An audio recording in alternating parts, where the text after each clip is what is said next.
What if I told you that some of the fastest growing countries in Asia aren't just rising on their own, but are actually playing a strategic role in global power games? From military bases to supply chains, from trade routes to political influence, the United States has built powerful relationships across Asia. But not all of them are equal. Some countries benefit greatly, while others are quietly being used to serve bigger geopolitical goals. Today, we're breaking down 7 Asian countries the US relies on for its own strategic advantage, and what that really means for the future. Country 1. Philippines, the military gateway. Let's start with the Philippines. This country sits in one of the most important regions on Earth, the South China Sea. Why does that matter? Because it's a hotspot of tension involving China.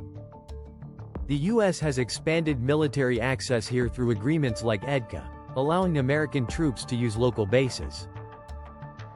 Translation: the Philippines acts as a frontline position for US military presence in Asia.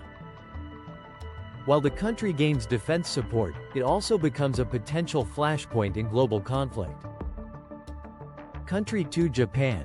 The strategic anchor next is Japan, one of America's closest allies.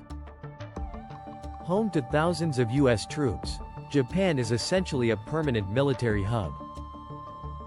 But it's not just about defense. Japan helps the US counter China's rise, maintain stability in the Pacific, protect major shipping routes. However, this comes with trade-offs. Japan must balance its own independence, while aligning closely with US interests.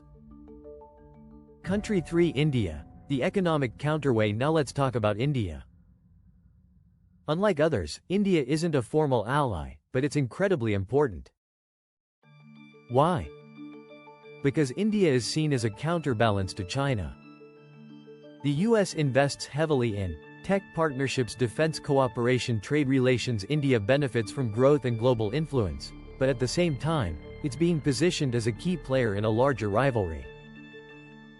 Country 4. Saudi Arabia, the energy powerhouse moving to the Middle East. Saudi Arabia.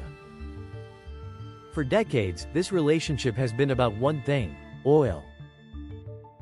The US relies on Saudi Arabia to stabilize global energy markets, influence oil prices, support economic security. In return, Saudi Arabia gets military support and political backing. It's a classic mutual dependence, but one that heavily serves US economic interests. Country 5. South Korea, the high-tech shield next to South Korea. A global leader in technology and manufacturing. But strategically? It's a buffer zone near North Korea.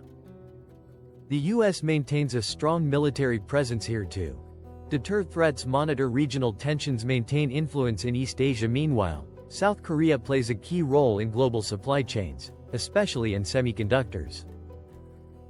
Country 6. Singapore, the trade gatekeeper. Tiny but powerful, Singapore. This country controls access to one of the busiest shipping routes in the world. For the US, Singapore offers naval access, trade security, financial influence. It's not about size. It's about location and efficiency. Singapore acts as a gateway to Asian trade dominance.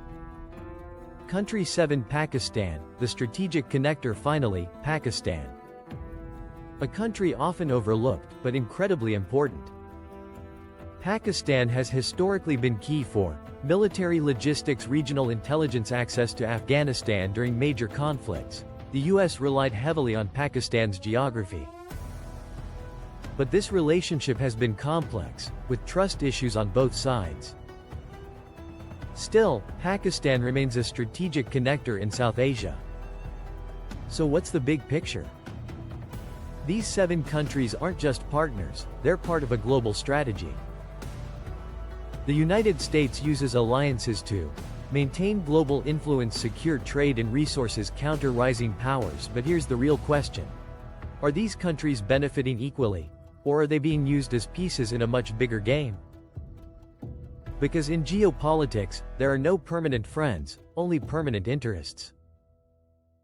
If you found this eye-opening, make sure to like, subscribe, and hit the bell icon. And tell us in the comments, Which country do you think benefits the most from these relationships?